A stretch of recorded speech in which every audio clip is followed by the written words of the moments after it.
کہ آپ کیا سمجھتے ہیں کہ جو عورت کا پردے کا جو ایک کنسیپٹ ہے، یعنی جو ہمارے ایک روایتی کنسیپٹ ہے، بلکہ آپ بھی اس کو آرتھوڈاکس کنسیپٹ کو ہی مانتے ہیں نا، کنزرویٹو اپروچ، کہ یہ آواز کا بھی پردہ یہ سارا جناب میں تو اس سے بھی ایک آتا نہیں، آپ کیا سمجھتے ہیں کہ یہ غامدی صاحب جیسے جو لبرل لوگ ہیں انہوں نے آپ جیسے لوگوں کو عوام کی نظر میں زیرو نہیں کر دیا، عوام نے آپ کو مسترد نہیں کر دیا آپ جیسے لوگوں کو؟ آج عوام کی جو غالب اکثریت ہے وہ تو غامدی صاحب کو اس مسئلے میں فالو کرتی ہے، فالو اس لیے کر رہی ہے کہ وہ ماں سوائے چاند گرانوں کے۔ جی غامدی صاحب سے پہلے بھی وہ پردہ نہیں کرتی تھی، غامدی صاحب کی وجہ سے کسی برقی والے نے برقع نہیں اتار دیا، ایسا نہیں ہوا، وہ پہلے ہی لبرل تھے۔ تو میں اس پہ وہی بات کروں گا جو اشرف تھانوی صاحب نے بات کی تھی۔ اشرف تھانوی صاحب ایک گاؤں میں گئے تو وہاں پہ ہندو تھے یا شیعہ تھے؟ ٹھیک ہے، ہندو دو ہی پارٹی۔ اچھا، تو اشرف تھانوی صاحب نے ان شیعوں سے پوچھا کہ تم میں اور ہندوؤں میں کیا فرق ہے؟ انہوں نے کہا کہ جی یہ 10 محرم کی نیاز نہیں دیتے، جلوس نہیں نکالتے، اور تازیانیاں نہیں نکالتے، اور ہم نکالتے ہیں۔ تو اشرف تھانوی صاحب نے پتہ کیا کہا؟ انہوں نے کہا یہ جو جلوس ہے نا 10 محرم کا اور ماتم، یہ تم نے کبھی نہیں چھوڑنا، یہ نکالتے رہنا، کم از کم ایک اسلام اور ہندوازم کا فرق تو قائم رہے گا نا۔ چلیں وہ ایک بدعت کے زمرے میں صحیح، لیکن کم از کم ان کو احساس تو ہے نا کہ مسلمان وہ ہوتا ہے جو تعزیہ نکالے گا، اور جو بت کے آگے جھکتا ہے وہ ہندو ہوتا ہے۔ تو اشرف تھانوی ایک سنی ہو کے بھی، سنی العقیدہ ہو کے بھی انہوں نے اتنی ٹالرنس دکھائی کہ انہوں نے کہا چلو یہ نکالتے رہنا، کم از کم اس کے اوپر تو قائم رہو گے نا۔ اب میں آپ کے اس سوال کے اوپر ہوتا ہوں جو آپ نے سوال کیا کیا تھا، یہ عورت کا پردہ جو پردہ، ہاں، تو میں یہ کہتا ہوں کہ غامدی صاحب کی مہربانی ہے کہ جو بے پردہ عورتیں تھیں، جو پہلے ہی بے پردہ تھیں، ان کو بے پردہ ہی رکھا، اس کے بعد کم از کم نماز شروع کروا دی ہے، تعزیے تو نکال ہی رہی ہے نا، وہ نکالتی رہے، ہم اس کے اوپر بھی خوش ہیں۔ ہمارے لیے پریشانی اس وقت ہوگی کہ جب کوئی با پردہ عورت اپنا نقاب اتار دے اور کہ جی میں غامدی صاحب سے متاثر ہوئی، پھر پریشانی والی بات۔ اچھا، غامدی صاحب کے معاملے میں آپ وہ روایتی جوش نہیں دکھاتے کہ غامدی صاحب سے نہیں یہ اعتراض لگے آپ کو وہاں سے چندہ آنے لگے؟ بالکل بالکل، میں اس اعتراض کو کھلے دل سے تسلیم کرتا ہوں کہ میں غامدی صاحب کا جب رد کرتا ہوں تو غصے میں نہیں آتا، اور میں کوئی سخت الفاظ استعمال نہیں کرتا، اس لیے کہ غامدی صاحب جب اپنے مخالفین پر برستے ہیں تو وہ بڑے ٹھنڈے الفاظ میں برستے ہیں، ٹھیک ہے۔ اچھا، جن مولویوں کے اوپر میں غصہ نکالتا ہوں وہ جب میرے پہ نکالتے ہیں یا اپنے مخالفین پہ، وہ مجھ سے زیادہ گندی لینگویج استعمال کرتے ہیں۔ میں تو پھر بھی الفاظ کے چناؤ میں گالم گلوچ نہیں کرتا، جھوٹا الزام نہیں لگاتا، لیکن وہ ہر حد کراس کر جاتے ہیں۔ وہ خود پہلے غامدی صاحب والے اخلاقیات لے آئیں، پھر میرا اعتراض لے لیں۔ طارق جمیل صاحب کے خلاف میرے کلپ چڑھے ہوئے، آپ کسی کلپ میں دکھائیں کہ میں نے سخت زبان استعمال کی ہو؟ کیوں؟ طارق جمیل صاحب جب اپنے مخالفین کے اوپر بات کرتے ہیں وہ لجاجت کے انداز میں کرتے ہیں۔ نہیں، سخت الفاظ تو آپ نے کیا، اس پہ تو بلکہ لوگوں نے مائنڈ بھی کیا ہے، کوڑ مار کے گئے نے جناب، ادھر یہ کر کے گئے نے وہ کر کے، یہ تو اپنا کیا؟ نہیں، میں نے یہ لفظ سخت الفاظ آپ نے کیا، میں نے کوڑ نہیں کہا، میں نے کہا ہے کہ طارق جمیل صاحب اس طرح دی روایتاں بیان کر کے ٹوٹ جاندے نے، پیچھے سانو مصیبت پہ جاندی ہے۔ کوڑ کا لفظ میں نے نہیں استعمال کیا۔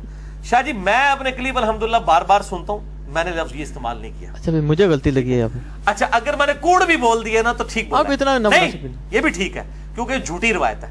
کوڑ جو ہے نا یہ پنجابی میں کہتے ہیں جھوٹی روایت کو، روایت تو ہے جھوٹی ہے۔ اور اس حوالے سے ایک مردود روایت بھی پیش کی جاتی ہے۔ یہاں پہ بھی طارق جمیل صاحب ہمارے جہلم شہر میں آئے، میں ان کی بڑی عزت کرتا ہوں جس حوالے سے انہوں نے جو ہے وہ دیوبند کے مکتبہ فکر میں جو ناسبی قوتیں ہیں اور یزیدی پارٹی ہے اس کے خلاف انہوں نے علم بلند کیا ہے طارق جمیل صاحب نے، لیکن وہ اپنی تقریر کے دوران بسا اوقات بالکل مردود قسم کی روایات بیان کر کے چلے جاتے ہیں، پیچھے مصیبت ساڑی جان پائی جاتی ہے۔ لوگ سانو پوچھ رہے ہوتے جناب دسو یہ روایت مطلب ٹھیک ہے کہ غلط ہے؟ تو انہوں نے بھی یہاں پر روایت بیان کی تھی کہ سیدہ فاطمہ سلام اللہ علیہا ورضی اللہ تعالی عنہا، انہوں نے اپنی وفات سے پہلے خود غسل کر لیا، اس کے بعد وہ بستر پہ لیٹ گئیں اور انہوں نے سیدنا علی سے کہا کہ مجھے غسل دینے کی ضرورت نہیں ہے، میں نے غسل کر لیا۔ تو پھر ان کو اسی طریقے سے جب وہ فوت ہوئی تو دفنایا گیا۔ انا للہ و انا الیہ راجعون۔ یہ روایتیں تو موجود ہیں دنیا میں جناب، قادیانیوں کی سپورٹ میں بھی جعلی روایتیں موجود ہیں دنیا میں، کوئی بھی مکتبہ فکر روایتوں کے بغیر نہیں چل رہا، لیکن اصول محدثین پر بھی دیکھا جائے گا وہ روایتیں ثابت بھی ہیں کہ نہیں، یہ بالکل جھوٹی روایت ہے، اصول محدثین پہ یہ ایکسیپٹیبل نہیں ہے کہ سیدہ فاطمہ نے خود یعنی کہ مرنے سے پہلے انہوں نے غسل کیا۔ یہ اگر کوئی اعزاز ہوتا تو امام کائنات سید الاولین والآخرین شفیع المذنبین رحمت للعالمین سیدنا و مولانا امام اعظم محمد رسول اللہ صلی اللہ علیہ وسلم کو حاصل ہوتا، لیکن آپ ابو داؤد کھول کر پڑھ لیں، ان کو بھی سیدنا علی نے غسل دیا ہے آپ صلی اللہ علیہ وسلم کو، تو سیدہ فاطمہ کو بھی غسل دیا گیا، بلکہ سیدہ فاطمہ کو تو غسل دیا ہے حضرت علی نے خود، مصنف عبد الرزاق میں موجود ہے۔ اور اسی سے یہ بات ثابت ہوتی ہے کہ فقہ حنفی کا یہ مسئلہ باطل ہے کہ جی وہ مرنے کے بعد نکاح ٹوٹ جاتا ہے، کوئی خاوند اپنی بیوی کو ہاتھ نہیں لگا سکتا. سیدہ فاطمہ کو غسل خود سیدنا علی نے دیا ہے علیہم السلام. تو اس سے یہ بات ثابت ہوتی ہے کہ غسل دیا جا سکتا ہے. تو یہ جو معاملہ طارق جمیل صاحب نے بیان کیا یہ بالکل باطل ہے، ایسا کوئی معاملہ نہیں. اور اگر کوئی سپوز اس طریقے سے حادثاتی طور پہ غسل کر بھی لے اور اس کے بعد اس کی ڈیتھ ہو جائے، تب بھی اسے مرنے کے بعد والا جو غسل ہے وہ دیا جائے گا، وہ غسل ضرور ہوگا ہی، کیونکہ اس کا تعلق جو ہے وہ روح نکلنے کے بعد سے ہے نہ کہ پہلے سے. روح نکلنے سے پہلے کے احکامات ڈیفرنٹ ہیں، بعد کے ڈیفرنٹ ہیں. اب یہ غامدی صاحب کا جو ایک بہت بڑا جو علمی مسئلہ ہے نا وہ آ رہا ہے. یار غامدی صاحب کے اوپر سارے چڑھے ہوئے ہیں، باقی کتنے جے تھوڑے؟ نہیں، یہ غامدی صاحب کا موقف بڑا عجیب سے ہے، کیونکہ آپ بھی اس کا مطلب ہے باقیوں کو تو آپ اس قابل ہی نہیں سمجھتے کہ شادی ڈسکس کریں. وہ تو ہے ہی ہے نہیں، باقی چیزیں ڈسکس ہوگی نا. غامدی صاحب نے ایک عجیب و غریب بات یہ کی ہوئی ہے. وہ کہتے ہیں جی کہ یہ جو پوری دنیا میں جو ہمیشہ سے مسلمان کوشش کر رہے ہیں نا خلافت کی، ایون کہ اینڈ کے اوپر بھی تو ہمارا کنسیپٹ یہ ہے نا خلافت ہوگی، محمد اسلام آئیں گے. وہ کہتے ہیں جی یہ آپ کا کام ہی نہیں، اس کی ٹینشن لینا آپ کا کام ہی نہیں، آپ کا میکسیمم کام یہ آپ دعوت کا کام کریں. اظہر وہ ایک موقف اس حوالے سے رکھتے ہیں کہ نہیں، آپ اپنا بتائیں اس میں. جی میں ان کے ساتھ ایگری نہیں کرتا ہوں. آپ کا کیا موقف ہے؟ میرا موقف نہ تو ایکسٹریم جماعتوں والا ہے اور نہ غامدی صاحب والا ہے. میں یہ کہتا ہوں کہ تزکیہ نفس کے اوپر ایمفسائز ہونا چاہیے. یہ غامدی صاحب کا موقف بالکل ٹھیک ہے. ٹھیک ہے. اور اس کے بعد آپ جو ہے وہ اقامت دین کے لیے کوشش بھی کریں. اقامت دین کی کوشش کو اتنا اپنے اوپر حاوی نہ کر لیں کہ آپ جناب فرائض ہی چھوڑنا شروع کر دیں اور آپ اس کو سب سے بڑا فرض اس اعتبار سے نہیں. اقامت دین تو یہ داعش بھی کہتی ہے ہم اقامت دین ہی کر رہے ہیں. تو جو جماعتیں اقامت دین کے لیے کام کر رہی ہیں، جماعت اسلامی ہوگی، تنظیم اسلامی ہوگی، کیا یہ داعش کے ماڈل کو صحیح سمجھتی ہیں؟ نہیں سمجھتی. نہیں تو انہوں نے پریکٹیکلی کیا کیا ہے؟ اوہو، تو یہ ان کے ماڈل کو صحیح نہیں سمجھتی نا. اس کا مطلب ہے اقامت دین کے ماڈل میں دونوں کا کوئی فرق پایا جاتا ہے نا. داعش کے بارے میں نے پہلے بھی کہا کہ مجھے ان کے حالات و واقعات نہیں پتا. میں یہاں بیٹھ کے چوتھے محلے کی کوئی بات نہیں کر سکتا. ہم تک جو کچھ پہنچ رہا ہے میڈیا کے ذریعے پہنچ رہا ہے. نہیں، یہ جو اس سے آپ مسئلہ جنرل فتویٰ لے سکتے ہیں کہ اگر کوئی ایسے ایسے سے کرے تو وہ کیا ہے. نہیں، مسئلہ جدوجہد عام مسلمان جو ہے کیا تنظیمیں بنا کے کریں، یہ تو پھر فساد ہوگا سارا. نہیں، ہم تو جماعت اسلامی اور تنظیم اسلامی نے کون سا جناب اسلحہ اٹھا کے تو چڑھ دوڑی ہے حکومت پاکستان کے اوپر. لیکن جس وقت آپ جب آپ یہ تحریک کھولتے ہیں تو خلافتیں تو ایسی نافذ ہوتی رہی ہیں. کیا؟ بلکہ اس پہ تو آپ وہ قاری نیف ڈار اور دوسرے لوگ کہنے لگے ہیں. وہ کہتے ہیں جی آپ خلافت کی بات کرتے ہیں، آپ نے تو بڑی خلافتیں بھگتی ہیں پہلے بھی. وہ کہتے ہیں لاکھوں بندے قتل ہوئے. نہیں ٹھیک ہے، ان کی بات اپنی جگہ ٹھیک ہے، وہ تو ملوکیت میں بھی ہوئے ہیں، وہ تو ہر جگہ ہوئے ہیں. مسئلہ یہ ہے کہ اس وقت جو جماعتیں کام کر رہی ہیں، کیا ان کی مسلح جدوجہد ہے پاکستان کے اندر؟ جن جماعتوں نے خلافت کا نام لے رہی ہیں، خام خواہ تو الزام نہ لگایا جائے. جماعت اسلامی والے ایک پولیٹیکل دھارے کے اندر، جماعت اسلامی والے کہہ رہے ہیں ہم نے خلافت نافذ کرنی ہے. اقامت دین کی بات تو کر رہے ہیں نا. مودودی صاحب نے یہ آواز اٹھائی ہے نا خلافت و ملوکیت کے حوالے سے. ٹھیک ہے نا. جماعت پہلی دفعہ دنیا میں جماعت کے لیول کے اوپر کوئی جماعت اس طرح انٹرنیشنل لیول کے اوپر جماعت اسلامی بنائی گئی ہے نا. باقی تو سارے اس کی آپ سمجھ لیں بچے ہی ہیں نا. ٹھیک ہے نا. اس حوالے سے جماعتیں تو مطلب بعد میں بننی شروع ہوئی ہیں نا. ظاہر اس دور کے اندر ایک اجتہاد نے ایک معاملہ کیا کہ کیا ان جماعتوں نے اسلحہ اٹھا کے حکومت پاکستان یہ فوج کے اوپر چڑھ دوڑے جماعت اسلامی والے یا تنظیم اسلامی والے؟ ایسا تو نہیں ہے. وہ اسی پولیٹیکل سسٹم کا حصہ ہیں، اپنا پروٹیسٹ ریکارڈ کرواتے ہیں، رائے عامہ ہموار کرتے ہیں. تو غامدی صاحب خود بھی کہتے ہیں کہ رائے عامہ ہموار کرنی چاہیے. غامدی صاحب کا یہ موقف ہے کہ رائے عامہ ہموار کریں. تو یہ جماعتیں رائے عامہ ہی ہموار کر رہی ہیں نا. تو ان کو کرنے دیں. جب یہ آپ کے اوپر چڑھ دوڑیں گی تو آپ ٹھیک ہے، آپ پھر آپ کے پاس حق محفوظ ہے. اور کا سب سے خطرناک ترین مسئلہ جب پاکستان بری طرح پس گیا ہے، یہ جو سعودی اور ایران کا جو فساد مچا ہوا ہے، پوری دنیا کو مسلمانوں کو اپنی لپیٹ میں لے رہا ہے. اس کے بارے میں یہ سعودی پارٹی جو ہے، آپ اس کو اہل حدیث کہہ لیں یا دیوبند کہہ لیں، ان کا موقف یہ ہے کہ جناب امام مہدی علیہ السلام کی جو انتظار کر رہے ہیں نا شیعہ، یہ در حقیقت دجال کا انتظار کر رہے ہیں. اور شیعہ پارٹی کا یقین، ان کو تو خیر یقین ہے، وہ کہتے ہیں جی ہمارا تو امام مہدی علیہ السلام غائب ہے اور یہ تو جس کا کر رہے ہیں ان کے دجال نے ان کی طرف سے لڑنا ہے. اس میں آپ کیا کہتے ہیں؟ میں تو دونوں کو غلط سمجھتا ہوں. ان کی صرف پولیٹیکل وار ہے آپس میں. اللہ تعالیٰ ان کو مطلب توفیق دے کہ یہ جو ہے وہ ایک دوسرے کے اوپر بلیم اس طریقے سے لگانے کی بجائے جو ہے وہ کامن ٹرمز کے اوپر اکٹھے ہوں اور مسلمانوں کو یہ دو گروہوں کے اندر جو بانٹ دیا ہوا ہے، ایک سنی بلاک اور شیعہ بلاک، پہلے یعنی مسلمان جو ہے وہ قتل و غارت کے اندر مبتلا ہوئے ہیں اس حوالے سے.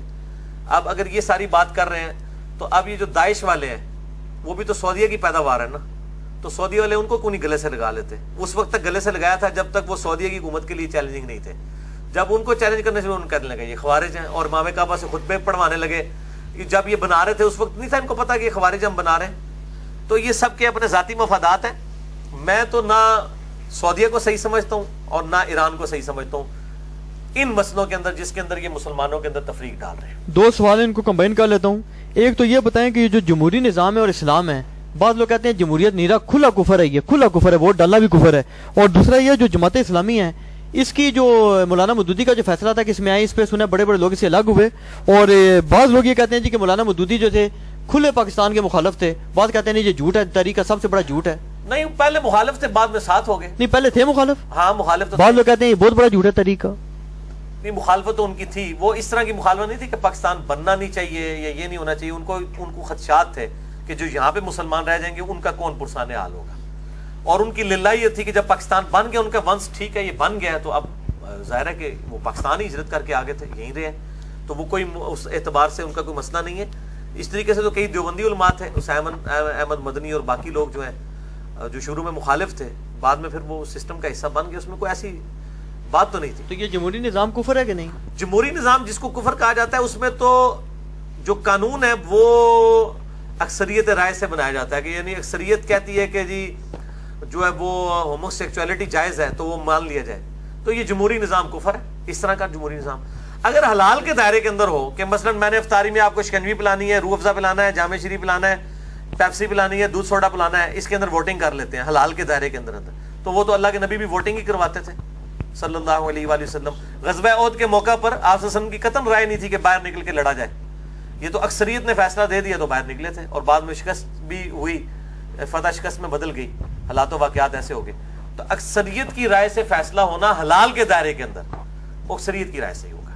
باقی جو انہوں نے شڈول چھوڑی ہوئی ہے نا کہ جی ایک جاہل کا اور ایک عالم کا ووٹ برابر ہوگا، ان کو کہیں کہ بریلویوں کا عالم دیوبندیوں کا جاہل ہے، دیوبندیوں کا عالم جو ہے بریلویوں کا جاہل ہے، شیعہ کا عالم سنی کا جاہل ہے، سنی کا عالم شیعہ کا جاہل ہے. اور تسی پہلے آپس ایک دوسرے نو عالم جاہل مان لو نا. ایک عالم دوسرے کہتا ہے یہ تو ہے ہی جاہل. تو علماء سارے میں کہنا ساری صحیح کہہ رہے ہو، ساری جاہل ہو گئے تاکہ ایک دوسرے نو جاہل کہہ رہے ہو نا. یہ نہیں ہوگا. تھوڑا سا ووٹ سب کی برابر ہوگی. جو بیسک نیڈ ہے نا وہ ہر بندے کو سمجھ ہے. ایک ان پڑھ کو بھی سمجھ ہے کہ میرے لیے کون سی چیز بینیفیشری ہے. اس کو کسی مولوی نے نہیں سمجھانا کہ ہاں جی ایک دودھ بیچنے والے ایک بھینسیں پالنے والے کے لیے کون سی چیز بینیفیشری ہے، وہ بھینس پالنے والے کو پتا ہے. ہاں ونس جب ایک جمہوری نظام قائم ہو جائے گا، اس نظام کے اندر جب عہدے دیے جائیں گے، پھر ظاہر ہے کہ بھینسیں پالنے والے کو پروفیسر میتھمیٹکس کا نہیں نکایا جائے گا، تو نہ مولانا صاحب نو لایا جائے گا. ٹھیک ہے نا. پھر میں پوچھا گا ہاں جی ووٹ ہوں میتھمیٹکس دے پروفیسر دی 1 تے 2 دے برابر کرا یا تہاڈی کرا، کیونکہ تہاڈے میتھ تے نہیں آندی. اس طریقے سے ایک عالم دین جو دین سکھا رہا ہوگا وہاں پہ پوسٹ کو لگا، اس حساب سے تو پھر جس کی پوسٹ ہوگی اس کو ملے گی.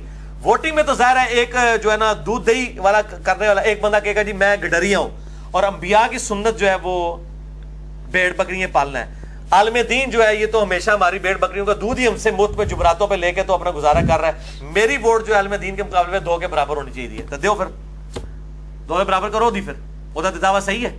اگر وہ کہتا ہے علم کے اوپر تو وہ اسے علم سے پوچھیں گے تو پھر کہیں گے ہاں جی بریلویوں کے علماء کی ووٹ کتنے کے برابر ہو، دیوبندیوں کی، اہل حدیث کی، شیعہ کے، وہ اپنے تو کہیں گے، باقی صاحب تو کہیں گے 0. سب کی ووٹ 1 کے برابر ہی ہوگی. اس کے بعد آپ رائے عامہ ہموار کریں نا، لوگوں کو قائل کریں، رائے عامہ ہموار کریں کہ ہاں جی اس کے لیے ہونا چاہیے. باقی جو حلال اور حرام کا فیصلہ ہے نا وہ رائے عامہ سے نہیں ہوگا. وہ جو قرارداد مقاصد میں بھی لکھا ہے کوئی بھی قانون کتاب و سنت کے خلاف پاس نہیں کیا جائے گا. وہ سیدھی سی بات ہے. ادھر اوپر آگے بیٹھ جائیں آپ. یہ خالی اچھا یہ